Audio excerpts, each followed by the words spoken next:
He was simply a quiet old man, 90 years old, cane in hand, walking to the bakery just like he had every Saturday for years. But when a group of teenagers shoved him into the street and laughed as he stumbled into traffic, they didn't realize who they were messing with. They didn't just push a man, they pushed a Marine. And 20 minutes later, when the boots came marching down that alley, our whole town remembered the line, "You never cross."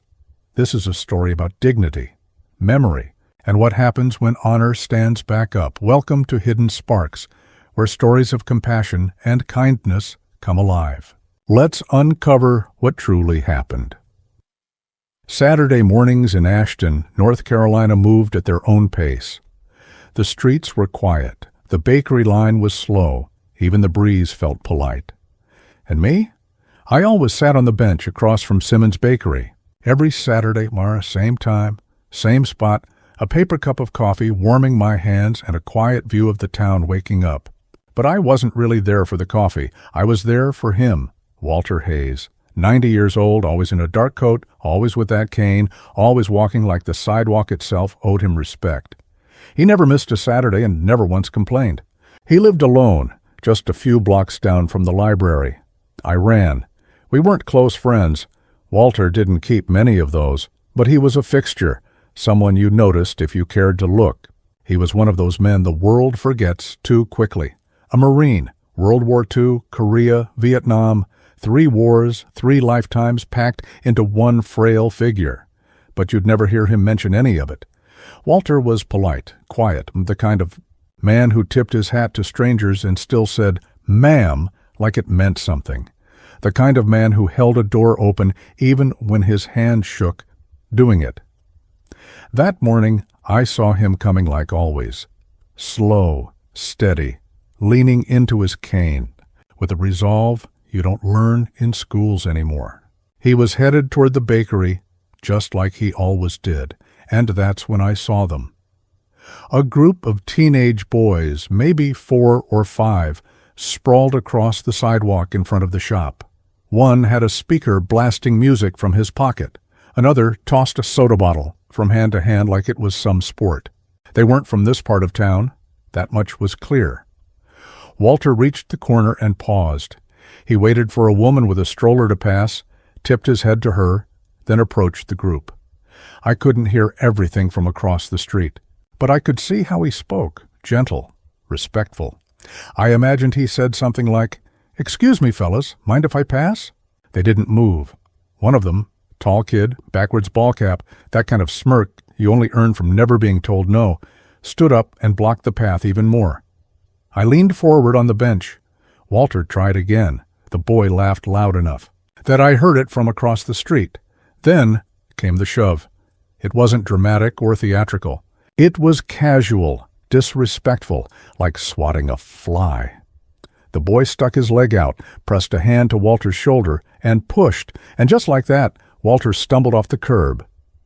I felt my breath catch. The bakery doors swung open behind the Ihia boys, but no one moved. No one said a word. Walter's cane slipped from his hand. A delivery van swerved just in time. Horns blared. And somehow, by muscle memory or pure luck, he caught his balance in the middle of the street. The boys laughed. One clapped the other on the back like it was the highlight of his week. I saw another pull out a phone like he wanted to record it. Walter stood there for a moment, rigid, trembling, not from fear, but anger. I could see it in the way he squared his shoulders, in the way his lips pressed tight. The boys drifted off down a nearby alley, still laughing. No one followed. No one stopped them. A young woman finally ran out from the bakery and helped Walter back to the curb. She picked up his cane and asked if he was okay. Walter nodded once. "I've faced enemies," he said quietly, who showed. "More honor than those boys?" That line stuck with me. It's stuck with me ever since. Because this wasn't just a stumble. It wasn't just a stupid prank. It was an insult to everything he had been, to everything he had given.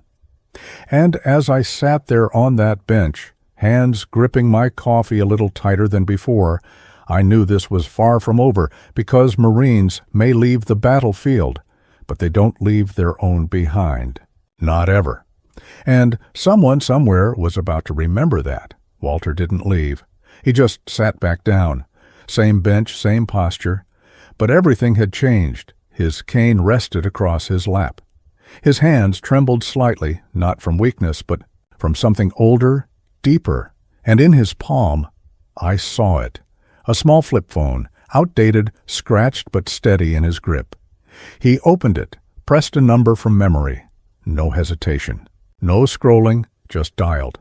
I couldn't hear what was said at first, only watched. The way he leaned forward, the way his shoulder settled, not in defeat, but in resolve. Then I heard it. "This is Master Gunnery Sergeant Walter Hayes," he said, voice low but clear. "I need to speak to Sergeant Nicholas Ford at the recruiting office." My heart jumped a little. Nick Ford. I'd seen him a few times around town. Young, clean-cut jaw like it was carved from granite. Ran the local Marine Corps recruiting station about 4 blocks east. Always sharp, always moving. But this was the first time I heard Walter use that tone. It was like hearing a bell that hadn't rung in decades suddenly sing out again. He paused, waited, then said, "Yes, I'll hold." A few moments passed. The traffic returned to its usual hum. A dog barked somewhere behind the hardware store. Life tried to carry on, but Walter Hayes didn't move, and I didn't take my eyes off him. Then his voice again, quieter, lower. "Nick." "It's Hayes. Something happened." Another pause. He didn't raise his voice, didn't let rage speak for him, just told the truth. I was shoved into the street deliberately. A group of teenagers, right in front of the bakery. He breathed through his nose. Calm. They laughed, walked away. No one intervened. A longer pause. "I'm not asking for revenge," he said, "but I thought the Corps should know. A Marine was disrespected on American soil, broad daylight, in the town he calls home." Silence followed, and then I swear I heard the voice on the other end sharpen instantly, even from where I sat. "Understood, Master Gunnery," came the response. "We'll handle it." At that, Walter closed the phone slowly and slipped it into the inside pocket of his coat. Then he leaned back, and for the first time since the shove, I saw something in his eyes that didn't look like pain. It looked like expectation, like he was waiting for something he knew deep in his bones was already in motion. And me? I sat there, coffee long gone cold, unsure of what I'd just witnessed, but I could feel it in the air. Something had shifted, the kind of silence that comes just before thunder. Across the street, the boys were still laughing.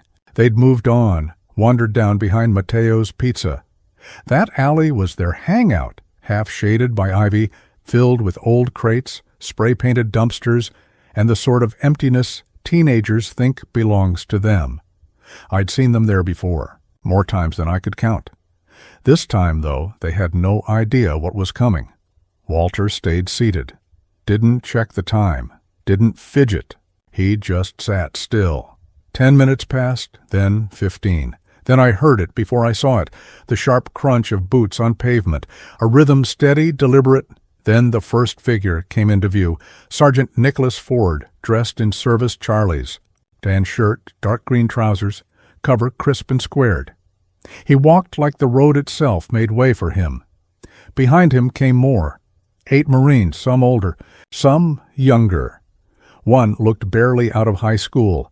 Another had the build of a linebacker, but every single one of them had the same posture, straight, silent, purposeful. No shouting, no barking orders, just motion-controlled, commanding. They didn't enter the bakery. They didn't ask for directions. They walked straight past me toward the alley. 2 broke off and took up positions on either end, cutting off any easy exit. The rest followed forward, straight into the dim passage behind.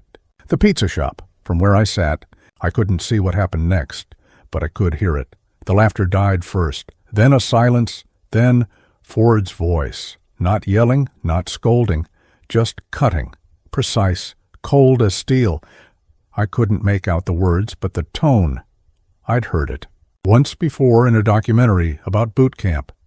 It was the tone of a man who had the weight of history behind every syllable, And whoever those boys thought they were about to learn who they'd really messed with. Walter sat calmly, didn't flinch, didn't smile. He just watched the mouth of the alley, his expression unreadable. Me? I sat beside a cold cup of coffee and a growing understanding. That moment, that quiet Saturday morning, that shove, that call, it had all led to this, and it wasn't about vengeance, it was about honor. A line had been crossed, and the Corps had come to draw it back, in boots, in silence, and in the name of the man who sat still and waited like a Marine. From my bench, I couldn't see into the alley, but I didn't need to. Because what I could see, what everyone on Main Street could see, was what the Marines looked like as they entered, and what those boys looked like when they came out. It didn't take long. 6 minutes, maybe 7. No yelling, no scuffle, no sirens, just that same deliberate silence that hung over everything like a storm cloud refusing to break. Inside, it began with Sergeant Ford's voice. It wasn't loud, but it didn't have to be. That voice, carried clear, measured, like every word was chosen ahead of time, and sharpened until it could cut through concrete. "All of you," he said, "stand up, right now." Then silence. I imagined them stumbling to their feet, caught between defiance and fear, not yet sure how badly they'd misjudged the situation. Then Ford's tone shifted.